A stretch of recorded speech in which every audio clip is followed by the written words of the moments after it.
Assalamualaikum warahmatullahi wabarakatuh. Alhamdulillahilladzi ja'ala al-Islam sayyidal adyan fil alamin wa man yabtaghi ghairal Islam dinan falan yuqbal minhu wa huwa fil akhirati minal khasirin. Asyhadu an la ilaha illallah wa asyhadu anna Muhammadan abduhu wa rasuluh, amma ba'du. Ikhwati fillah rahimakumullah. Dewan juri yang saya hormati dan saya ta'zimi, Indonesia adalah negara yang subur dan makmur, merdeka dengan perjuangan para leluhur yang berkorban pantang mundur.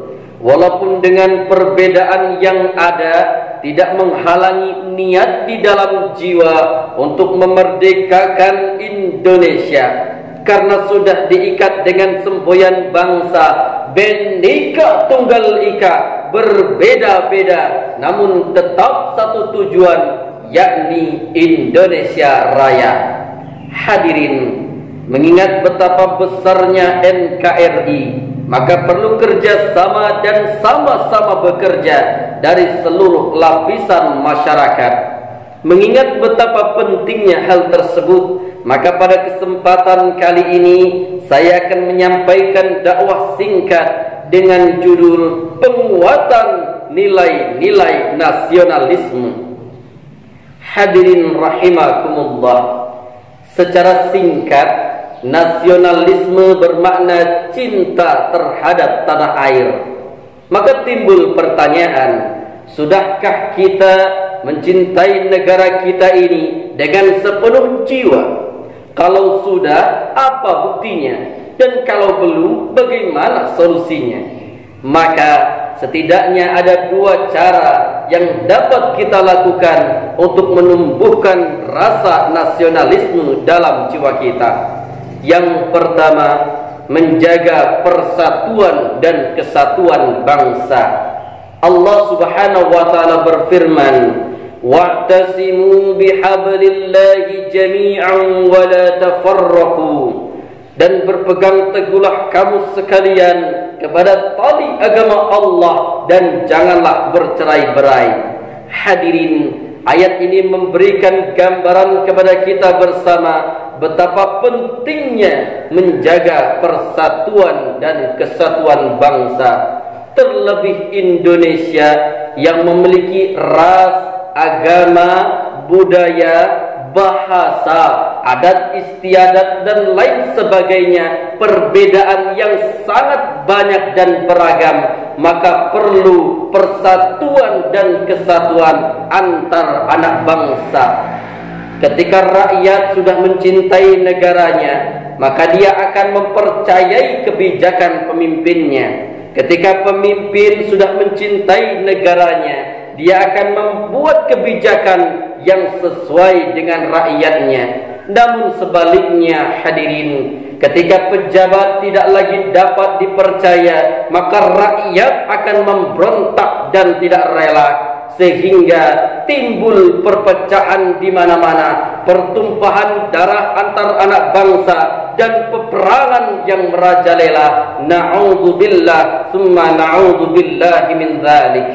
Hadirin yang dirahmati Allah Subhanahu wa taala, dengan demikian maka perlu kerjasama antar semua pihak untuk menjaga persatuan dan kesatuan bangsa.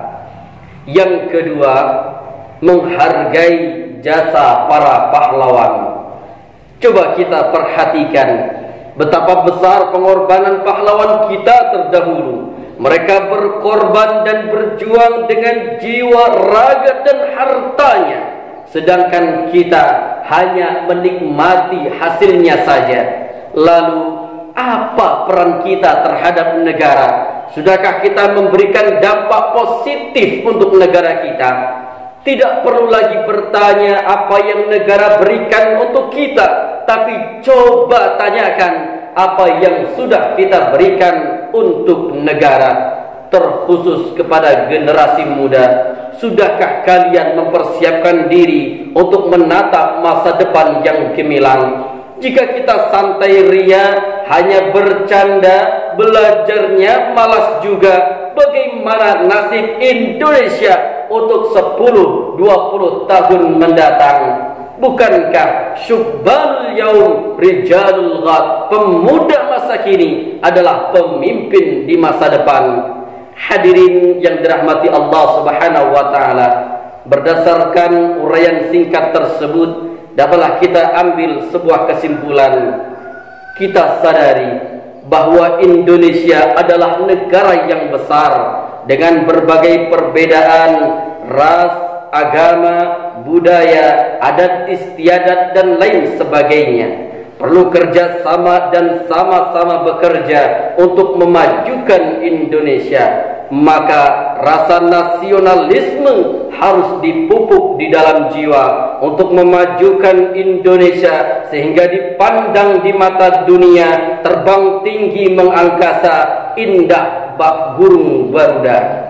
Hadirin yang dirahmati Allah Subhanahu wa taala, demikian yang dapat saya sampaikan, kurang lebihnya mohon maaf. Wassalamualaikum warahmatullahi wabarakatuh.